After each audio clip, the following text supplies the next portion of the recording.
Vanessa Veselka was born in 1969, and today she lives in Portland, Oregon, which is my favorite city in the United States, which is one of the few cities that I actually have visited. But I have friends in Portland. Hi everyone, hi Portlanders, hi to Stumptown, to Bridgetown, to the City of Roses in the Pacific Northwest. The Great Offshore Grounds is Vanessa Veselka's second novel. The first one was called Zazen. It was published, I think, almost 10 years ago, and it won her an Bingham Award for Zazen. Vanessa Veselka, according to the publisher, has been a teenage runaway, a sex worker, a union organizer, an owner of an independent music record company. She has been a train hopper, a waitress, and she is a mother, and she's an author. I have read The Great Offshore Grounds from Vanessa Veselka as a buddy read with Paula, and we bring sort of probably a European perspective to this American novel.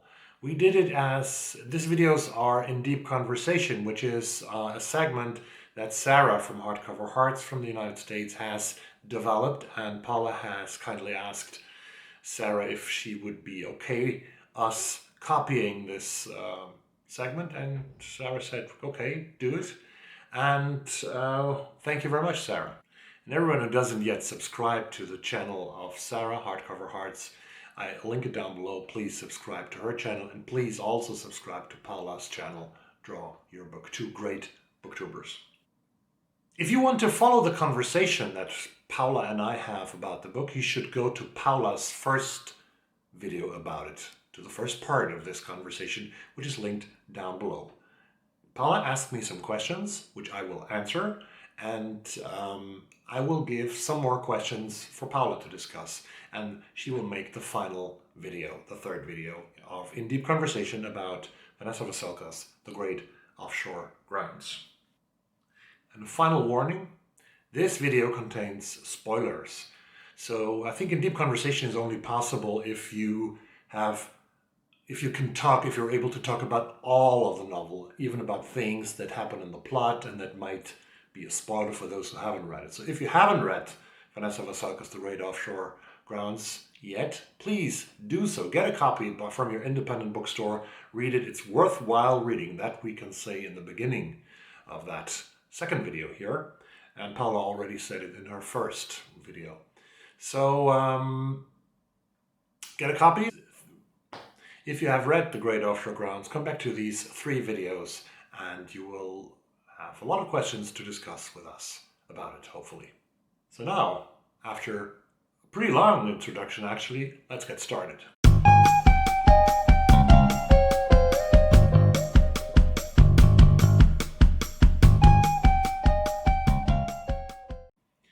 Well, Paula, before I'm going to answer your questions, I would like to say some things in general about this novel.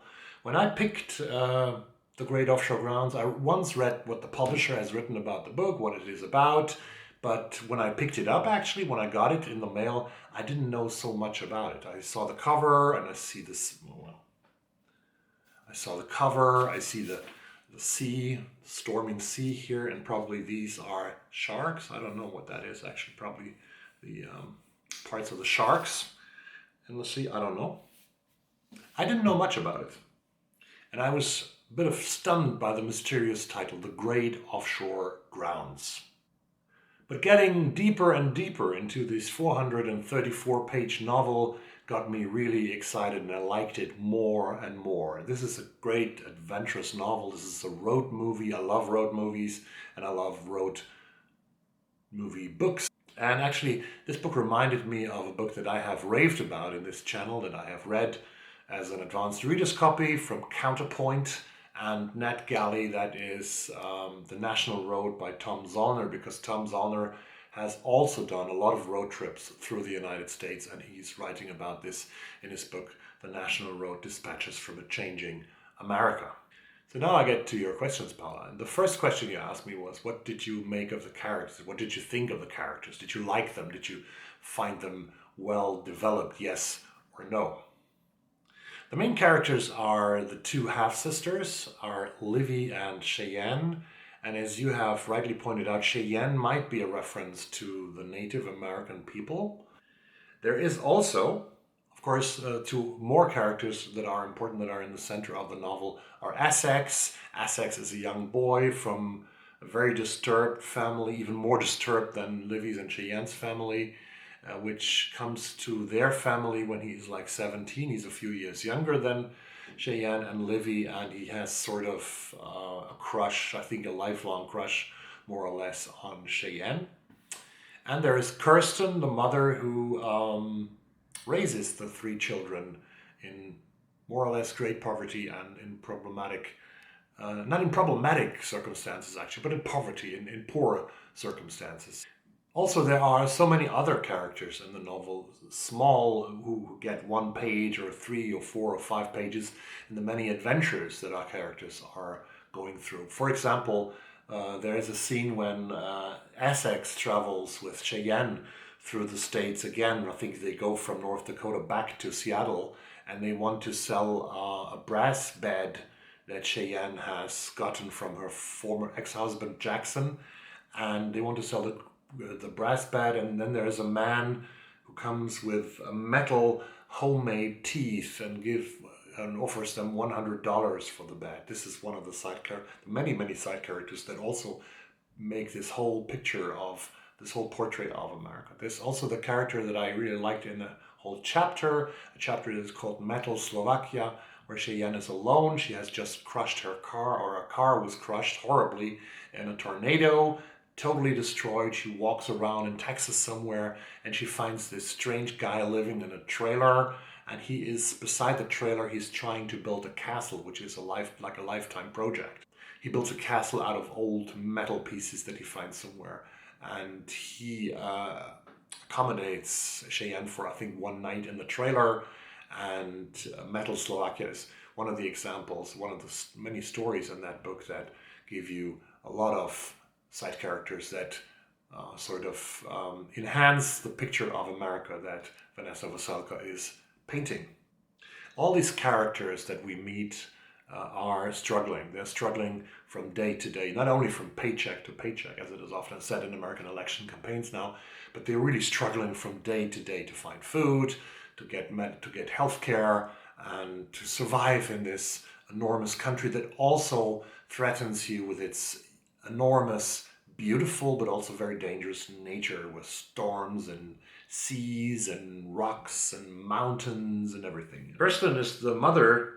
There's one example of this, about struggling from day to day. Kirsten, the mother of Livy and Cheyenne, and also the adoptive mother of Essex, she has stomach pain for several weeks and months, but she doesn't go to the doctor because she has no insurance. And then she gets a job somewhere, in a cheap job that will give her health insurance after a few weeks. So she has to wait until she can go to the doctor, because otherwise she couldn't afford to go to the doctor. She goes to the doctor and she's diagnosed with terminal stomach cancer. This is one of the examples of day-to-day struggle of the main characters of the novel, and Kirsten will die in the end of the book. Both Livy and Cheyenne are 33 years old when the novel starts, and it seems like they are struggling to find a home, struggling to find a place in the society, in life. And it seems to me like this is also a coming-of-age novel. And I heard one interview with Vanessa Veselka where she confirmed that, actually, where she said that this is also, that there is not only one coming-of-age in life anymore, there are like 2 coming-of-ages now. And the second one is the one when you are 30 plus and you really look, after your studies or whatever you have done in your 20s, when you really look to settle down and find a place in society.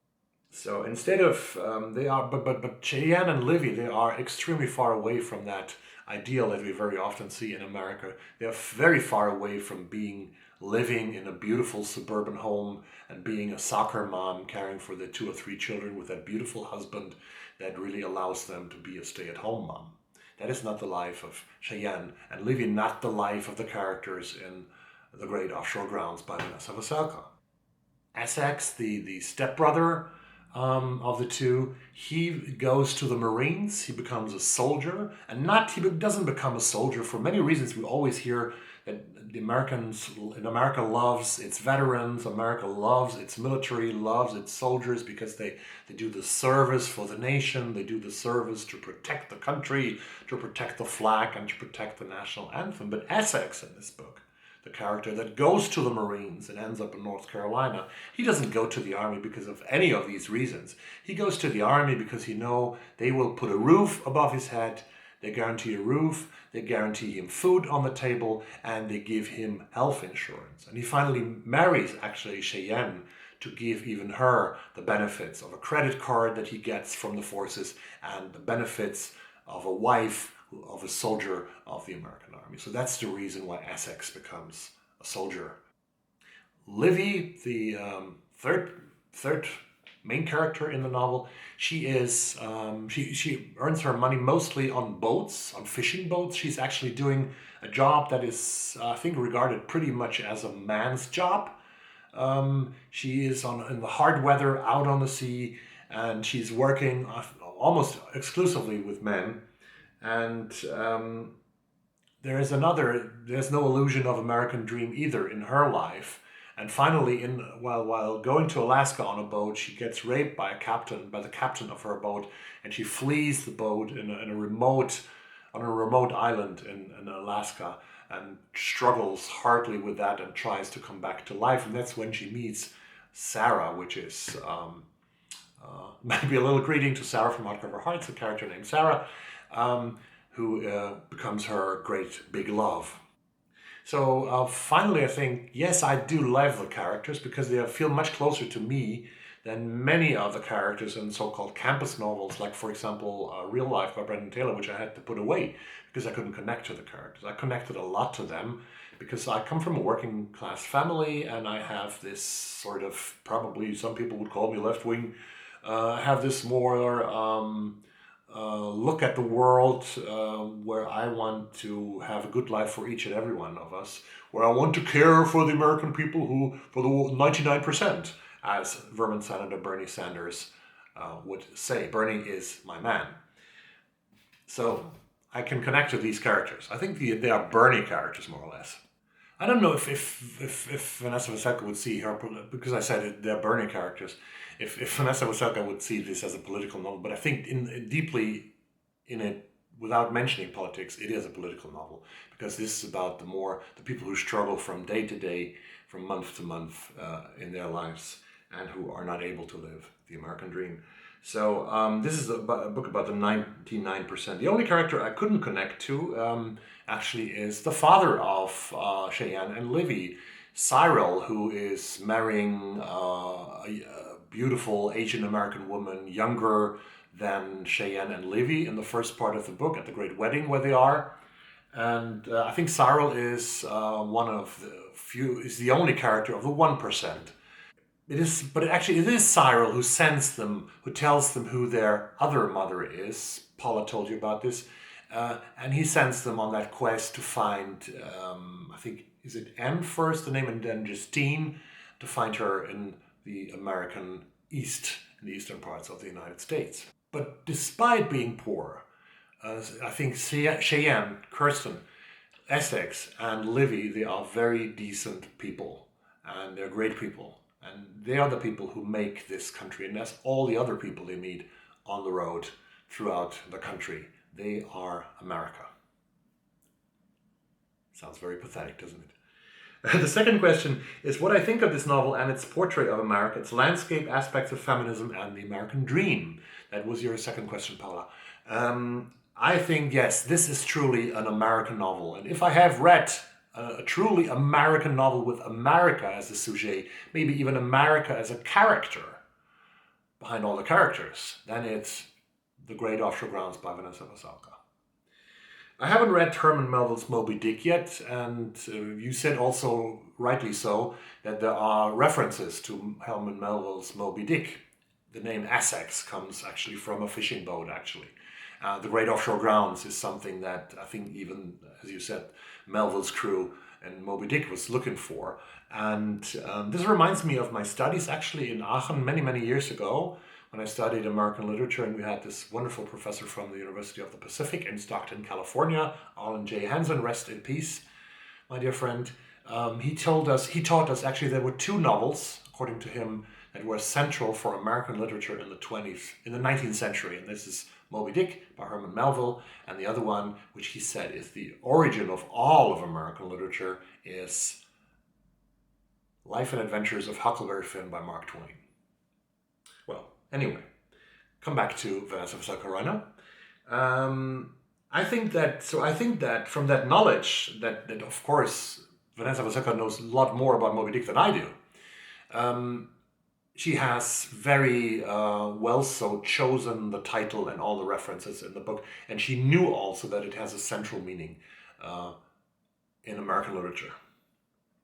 The portrait of America, well, you have the 1%, as I said, and the 99%, a lot in this book, who struggle from paycheck to paycheck, desperately try to get insurance, while their life always is in danger, always things can happen to them. Even the weather is, of course, a threat to them. The storm in the beginning of the novel, when the wedding society has to run for the lighthouse to keep themselves safe in there.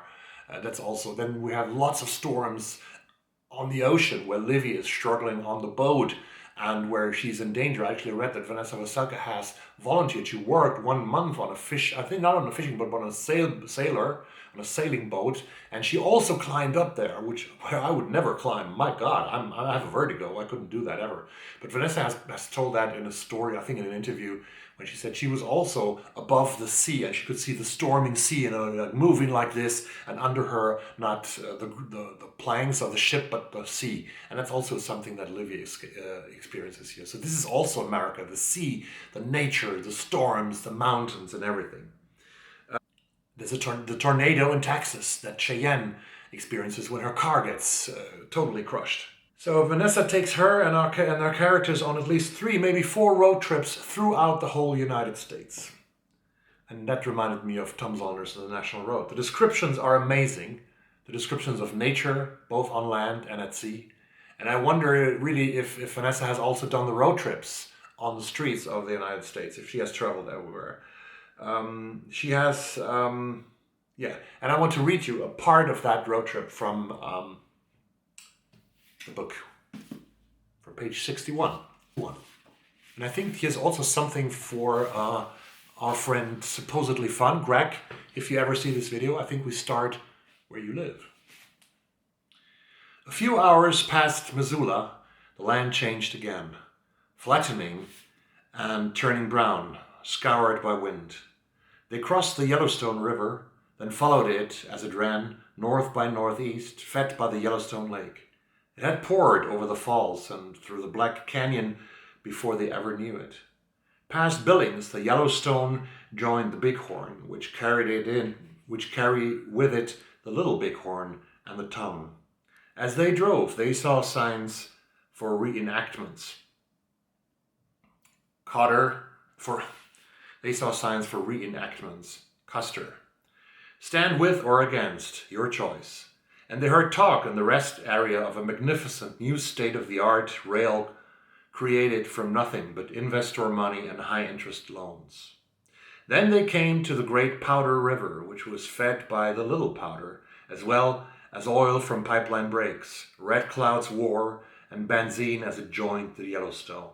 The Yellowstone, which already had inherited so much, the Bighorn and the wind and the Tongue, as it down toward the Missouri River, which had no choice but to inherit the watershed as it drained toward the Mississippi, that unstoppable force. And maybe there just is no way of history. No matter how much you want to come from a different story, you can't.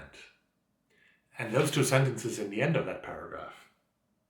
And maybe there just is no way of history. And maybe there's just no way out of history.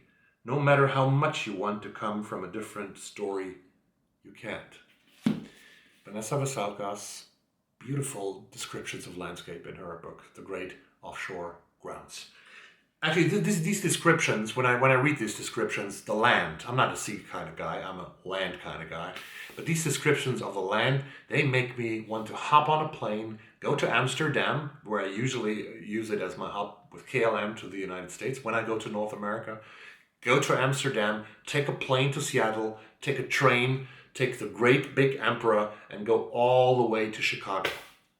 I love that. I would love that. Maybe it's possible in my life, in your life as well, when we ever overcome this craziness, this crazy pandemic and this stupid virus that I really do not like, hopefully as soon as possible. But America is beautiful and wild, and that's also in the description of Vanessa Veselka here.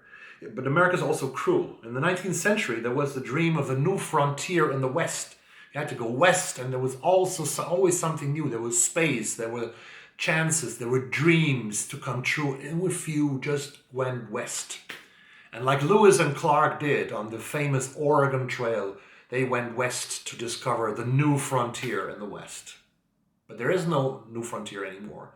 Where do we all find our dreams? And it might be the great offshore grounds, somewhere in the sea, 12 days away from South America, it says, are the great offshore grounds where there are fish, so much fish that the whole world maybe could live from these fish, a kind of El Dorado in fish. So these offshore grounds are the new and final frontier, and everybody knows it's just a symbol. And reaching the great offshore grounds, we know that from our knowledge now, won't change much. It just would leave us with emptiness, because we would have to find something new to go to.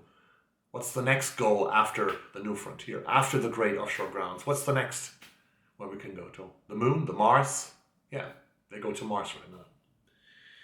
But I'm already getting to your last question, Paula, and have not answered your questions about feminism and about women and their choices in that novel. Justine is, I think, the woman, and the question about motherhood. If you look at Justine, that is the woman who is maybe the mother of Livy, because she looks like Livy. We get to know that when Cheyenne finds her.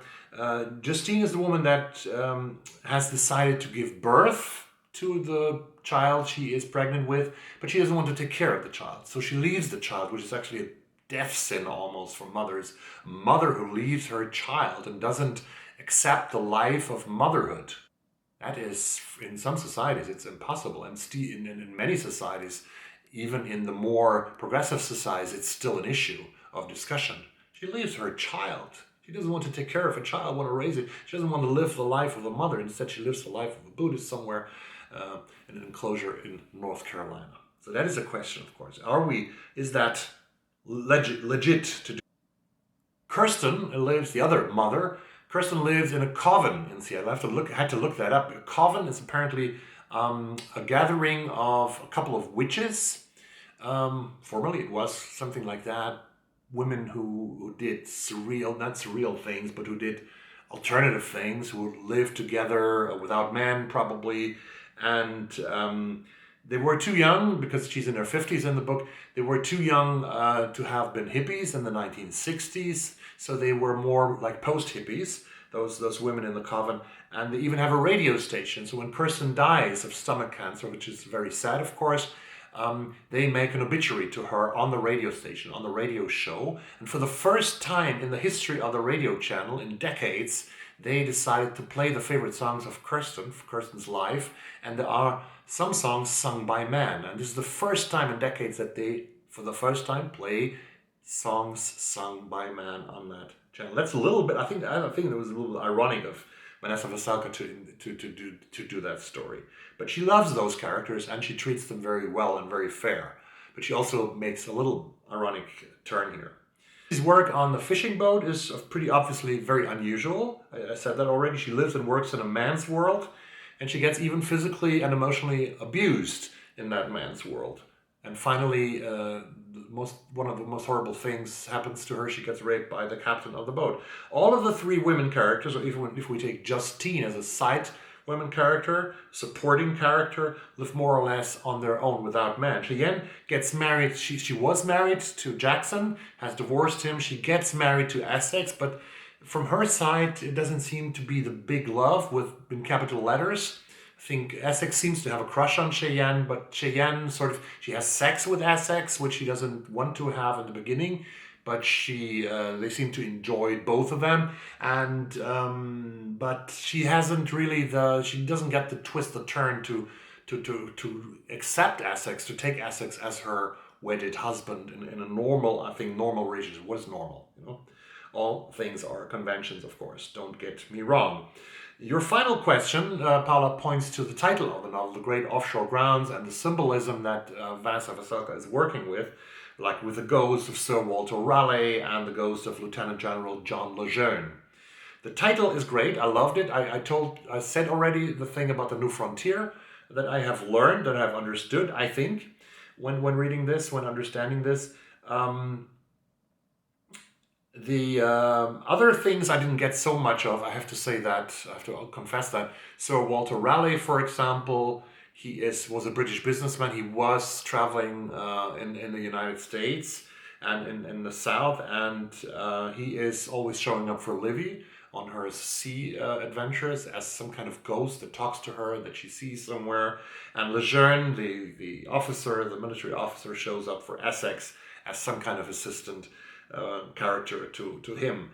The Camp Lejeune in North Carolina is, of course, easily understandable. That is where Essex is heading. He is going to the Camp Lejeune as a Marine, and it is named after the Lieutenant General John Lejeune. And Walter Raleigh, I researched that Walter Raleigh was looking for a place called El Dorado with all the gold, and that could be compared to the offshore grounds by that Livy and Sarah are looking for in the novel. But I think I have to read Melville to understand more of the symbolism, to understand more of the references that she's making there, Vanessa Veselka. And that sometimes is maybe the only thing that really disturbs, or that could disturb me in that novel, is that it's very obvious that she has written this book in a long period of time, 9-10 years or something like that, and she has put everything that she knew and everything that she wanted to tell inside that novel. And maybe it is a little bit too much, because I get lost in some places of this novel, but I do enjoy it completely. I love this, and it is one of the most memorable novels that I have read so far this year, and I really, really enjoyed it. Now my questions for you, Paula, and now we're going to end this video soon. The first question: what do you make of the relationships between Livy and Sarah, and Cheyenne with Essex, and is love between those characters possible according to the book? How do you think is the future like for Livy, Cheyenne, and Essex with their lives in the US? And the third and final question: is there any topic in the book that you think Vanessa Veselka wanted to give us as a central topic? These are my three questions to you. I'm very curious about your answer to that. I love this, doing this. Actually, you chose a great segment. I love this. And hopefully we can do this again. We'll see. Thank you very much for watching this video. Have a great evening, and I'm very curious about Paula's answers. Subscribe to her channel, subscribe to my channel, and subscribe to Sarah from Hardcover Hearts. See you. Bye-bye.